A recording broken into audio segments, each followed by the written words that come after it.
Hi everyone, Donna here with Bookkeeping Made Simple, and today we're going to go over the 3 reports that I've shared with you over the past few videos: the profit and loss, the balance sheet, and the statement of cash flows. So you can see how information from one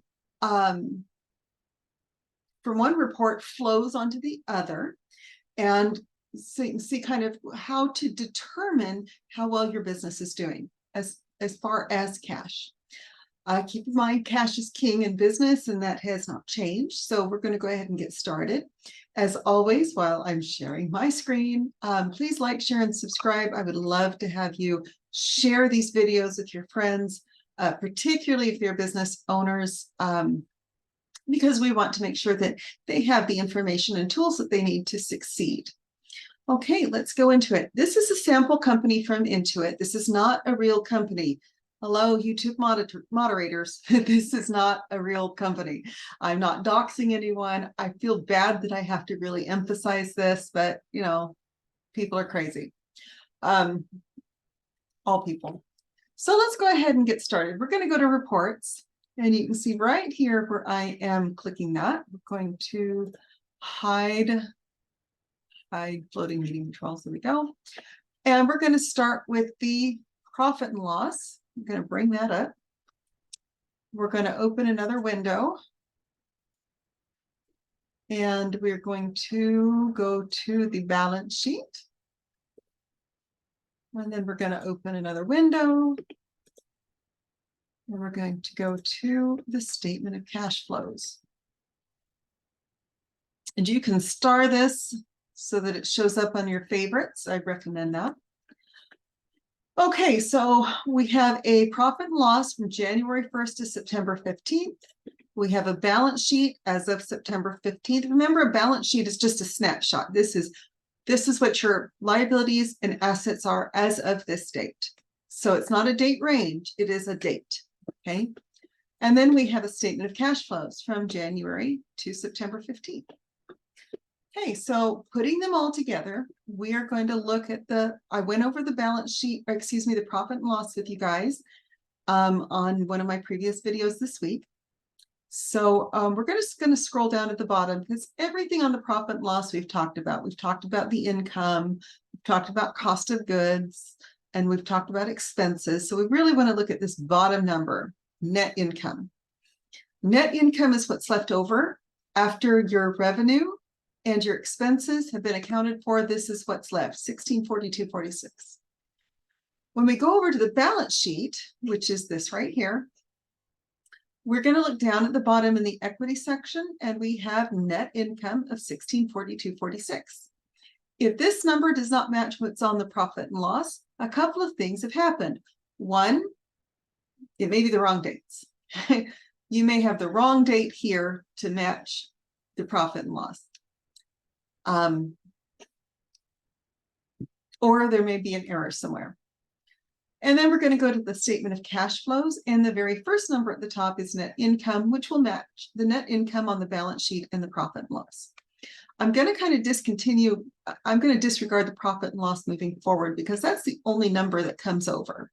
But the statement of cash flows and the balance sheet together are going to help you get a picture of your business. Like I said, the profit and loss, what's included on that are the expenses, but not cash flow to, say, credit cards. So if you pay for expenses on your credit card, it'll show up on your P&L, but it's not going to show up on your cash flows, because that is a debt instrument. It is going to show up, however, on your statement of cash flows when you pay off the credit card. So we have your P&L, the net income from the P&L. All of these, some of these may have been paid on a credit card. But what we're really worried about is what the cash flow situation is. Remember, and I think I've talked about this before, you can be a profitable business that's cash flow negative. And there's a number of reasons why. One is that you may, nope, that's not what I wanted.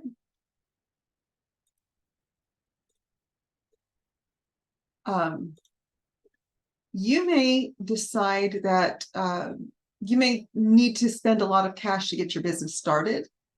So you may take out loans to go against that. You may be paying off loans. You may have too many liabilities to cover your business expense, or to cover, you may have so many liabilities that you're having a hard time getting the cash to cover that from the business operations. And that's typically what I see. I will see people that with a lot of liabilities, and they didn't really think it through when they created these liabilities. This is very common, especially in very small businesses, where the business owner is still thinking like on a household level, and they're not thinking on a business level. I have a lot of videos that I want to do about mindset. That's one of the most important things that I think you can have in business. So we're going to kind of go down to the bottom. Remember, everything that was spent for the period that is an expense shows up here on the profit and loss. And then on the balance sheet, we can see what the assets are and the liabilities. And I'm going to be flipping back and forth between the balance sheet and the statement of cash flows for the purpose of this video. So on the cash flows, like I said in the cash flow video, usually there would be a beginning balance. This is a fake company, but let's assume it's a brand new company. If this is their first period in business, there's not going to be a beginning balance. If they've been in business for a specific period of time, then there's going to be a beginning balance for the period. Let's see if I can force it to do that. Let's say I just do September 1. Okay, so you can see how that all changes, right? Let's go back to year to date. This year to date. Okay, so we have the net income at the top. That is what the business earned after revenues and expenses were accounted for from the profit and loss. It flows over to the balance sheet. We have a negative in accounts receivable. Well, what does that mean? That means that the business has earned money that it has not been paid for. So out of this $10,000 on the P&L, you can see here total income, $10,200.77. Out of that, we have $52,81.52 that hasn't been paid. It's sitting in accounts receivable. So since we have not received the cash for it, we need to subtract that out. Same thing with the inventory asset. That is the value of the inventory that's kind of sitting in the warehouse waiting to be sold. And so we have to subtract that out too. We haven't received the cash for these items yet. And then we have accounts payable, which is a positive number. And it's positive because we haven't paid those bills yet. So the cash has not been expended. Receivables is negative because we haven't received it. Payables is positive because we haven't paid it yet. And then we have a MasterCard bill. It's a very small bill that we have not paid yet. And same thing with the taxes and the loan. Those have been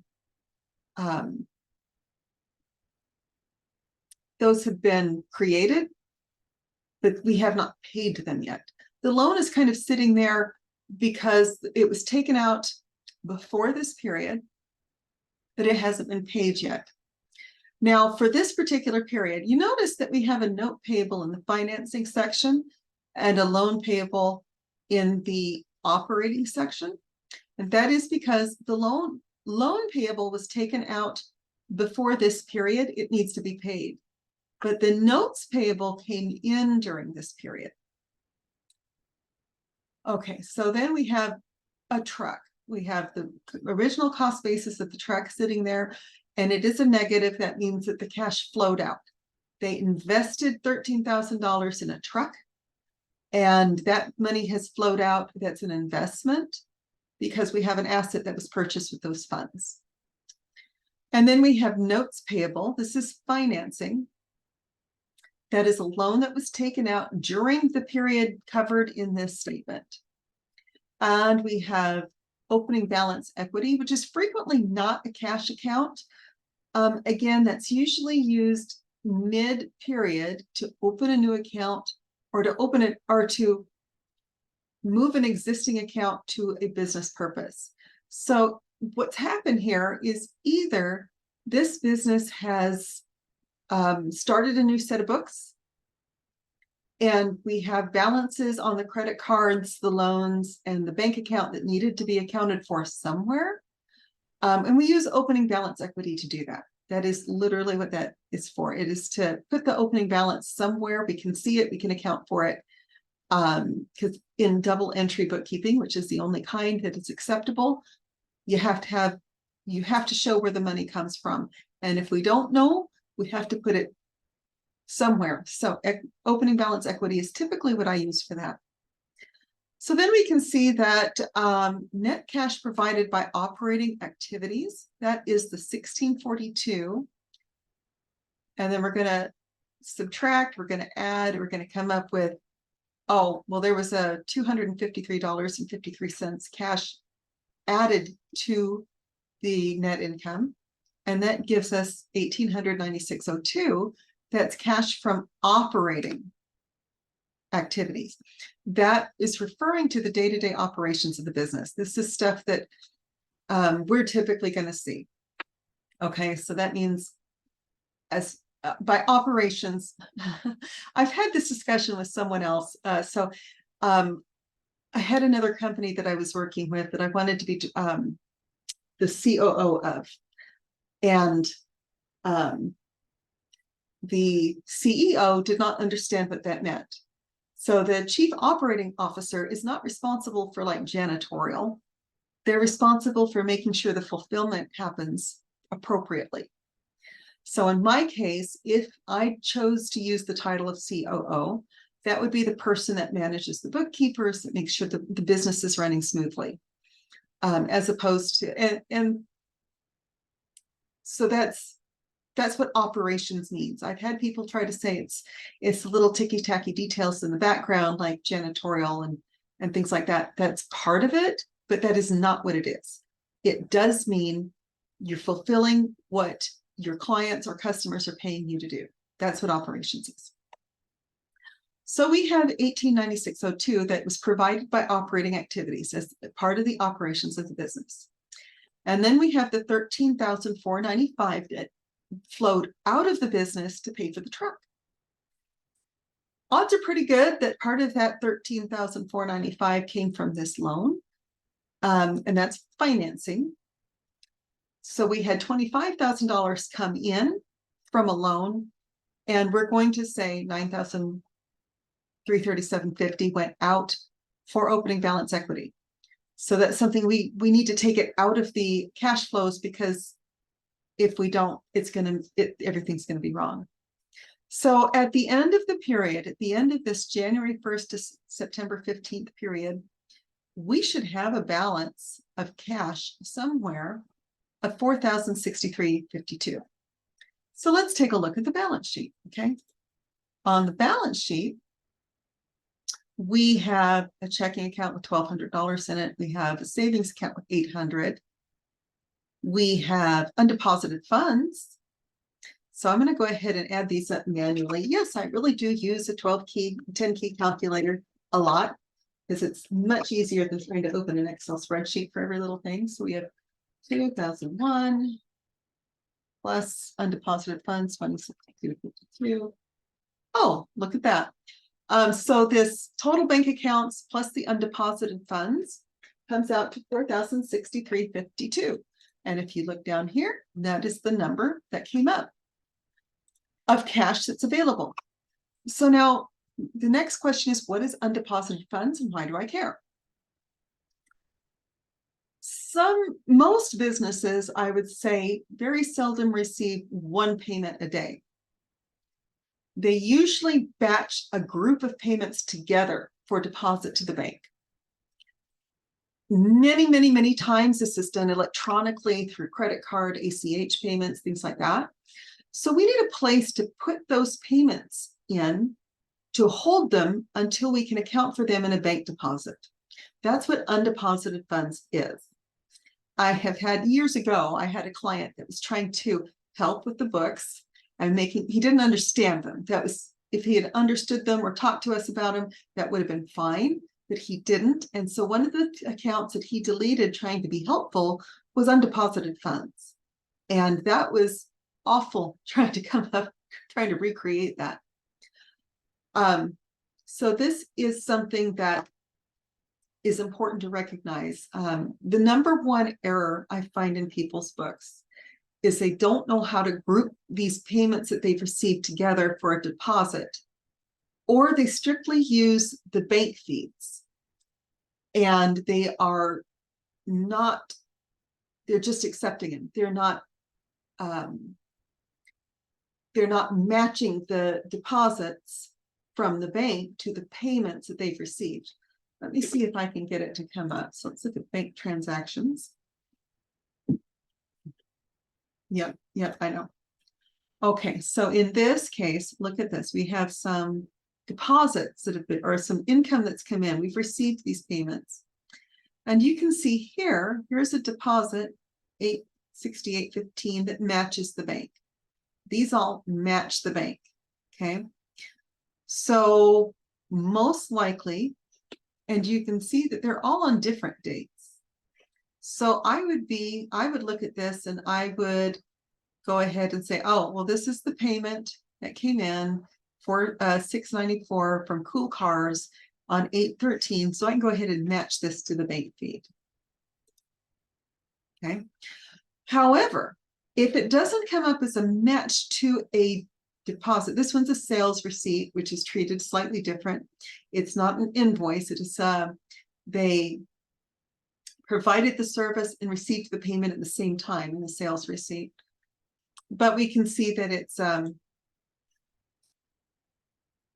the date matches, the amount matches, and so we're probably okay to match this.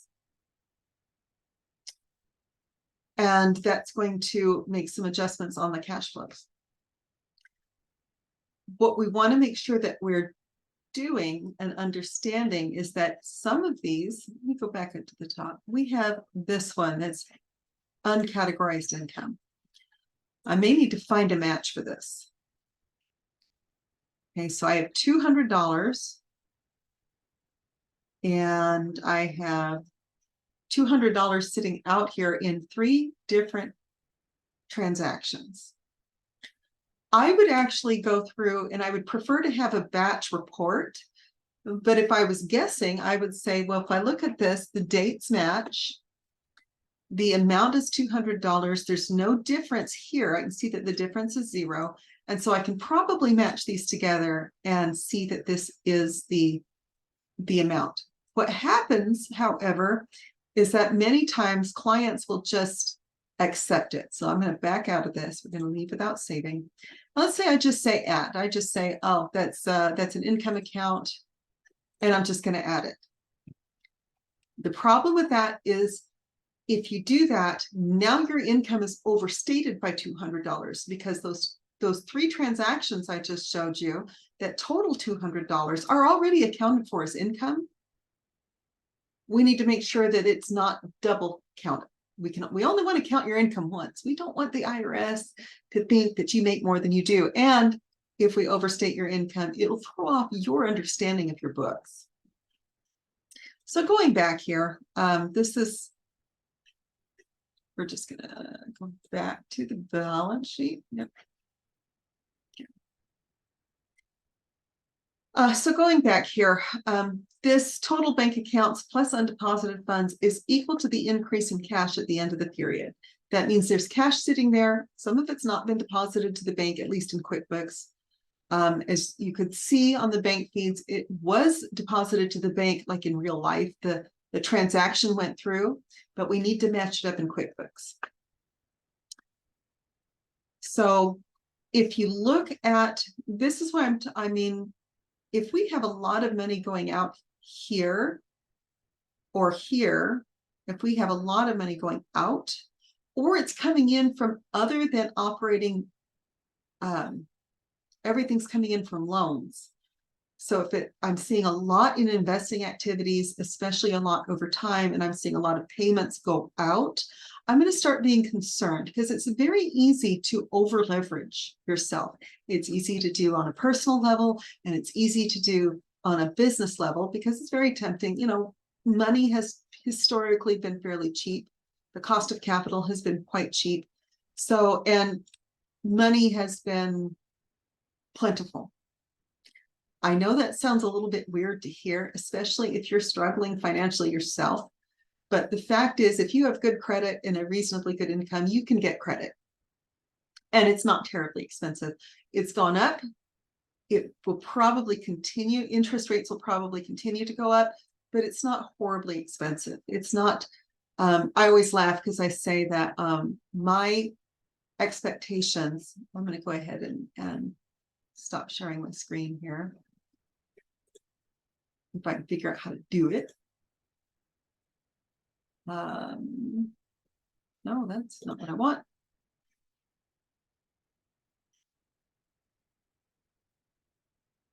There's my control soon. Return to meeting. Okay. Stop share. Okay, so you should have been able to see everything that I wanted you to see on those reports. Now, where a lot of businesses run into problems is they will see a shortfall somewhere, and instead of fixing the core problem, which is usually a cash flow issue, they will turn to credit, and credit is fairly easy to come by, and it is fairly cheap. Now, a lot of the younger people may look at me and go, "You are insane, lady. It's not cheap. Interest rates are higher." When I was a teenager, this has informed my whole perspective on interest rates. So I want to share this. When I was a teenager, my parents sold our family home in Seattle and we moved to Kentucky. And when that happened, the purchaser of that home, their loan was for 21%. I'm not stammering. 21% interest on a mortgage in 1981. Because of that, because I know that, now I'm looking at interest rates at 6 or 7%, and I'm like, if it's not double digits, it's not bad. You can always refinance, and I believe that's what the owner, the purchaser of our home did. I think she refinanced as soon as she could. But you want to make sure, not that you can afford the payment, maybe on a mortgage, you want to make sure you can afford the payment, but you can also afford it if interest rates go up. So you have to keep the cost of capital in mind as you're shopping for a loan. It's one of the things I always get kind of frustrated with people about, including myself. Credit cards are fairly expensive capital. If you leverage them properly, you can get rewards and points and stuff and pay very little or no interest. But in order to do that, you have to pay those credit cards off at the end of every month. You can't afford to carry a balance. So you need to pay them off, and then you can start brand new transactions. If you do that, you can extend your payables out about 30 days, and you can manage your cash flow better. But if you are using them as loans, that does tend to be more expensive money. So if you're paying 21 to 25% on credit cards, that's typical. Just understand that there are cheaper ways to get capital.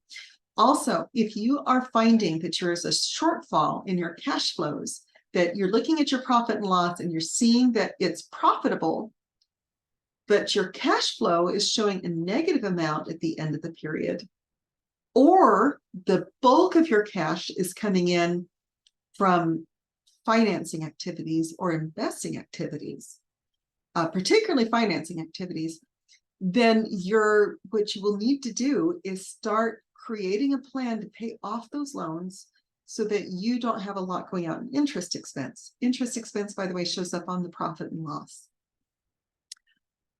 So if that's the case, like I said, you can be highly profitable and have a negative cash flow. We don't want to see that. We want to see you have a positive cash flow, profitable business, positive cash flow, lots of money in equity, and not as many liabilities. Here's a caveat to that, though. As your accountant needs to be able to see all of your liabilities associated with your business.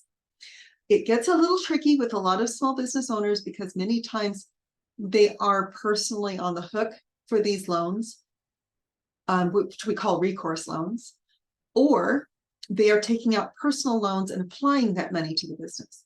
And there's different ways to account for that. And I can certainly talk to, if you are in that position, I can certainly talk to you about it. But we want to make sure what we're looking for, what I'm looking for as an accountant is, are you profitable? If you're not, there's something that we need to dive into to see what we can do to help fix it. We want to see if you have a positive cash flow, and we want to make sure you're not over leveraged. If you're over leveraged, you're not going to be able to pay off your debts appropriately. There's some analysis and ratios that we can run to see how well you're doing financially and how well your business is doing. So remember when I talked about the balance sheet, I talked about current liabilities, and that's one of the things that we would want to do. We would want to make sure that the liabilities that are due and payable in the next 12 months are in the current liability section versus the long-term liability section. So like I pointed out, if you have a mortgage, we expect that to go on for 30 years. We want the mortgage payments over the next 12 months to show up in current liabilities so that you as the business owner can see kind of where you're at. And we also want to leave the long-term loans, the ones that aren't really due for another 12 months, or the portion of those loans that aren't due for another 12 months, we want to leave those in long-term liabilities. So if you're over leveraged, if you are drowning in debt, whether you, especially if it's a business, then we want to come up with a plan to help you get out of debt. Debt is very useful in a business if you do it right. And the challenge I've had with some clients is that they didn't do it right. They didn't set it up. They didn't think ahead. They just was like, oh, look, free money. I got a loan letter from Cabbage or some other basically payday loan company. And they didn't think ahead about how am I going to pay this back? So I'm going to go ahead and end this video. And I am going to say, over the next week, I'm going to talk a lot about mindset, about projections, especially over the next few months towards the end of the year. I am going to talk about mindset. I'm going to talk about projections, and I'm going to talk about different ways that you can make sure that your business can stand alone. I am a firm believer that every business should be able to support itself. The business owner may not be able to take a paycheck, but the business itself should be okay. It should pay its own bills, and it should be pretty healthy so that you, as a business owner, you should be able to get paid. This is the whole reason you're in business. So with that, I'm going to go ahead and close the video. Thank you for watching. And if you have any questions, comments, concerns, or if there's a specific topic you would like me to cover, please leave that in the comments below. I do look at them, and I'm very interested in them. So if there's a specific topic that you would like me to cover and I can do it, I certainly will. Thanks for watching, and I will talk to you soon.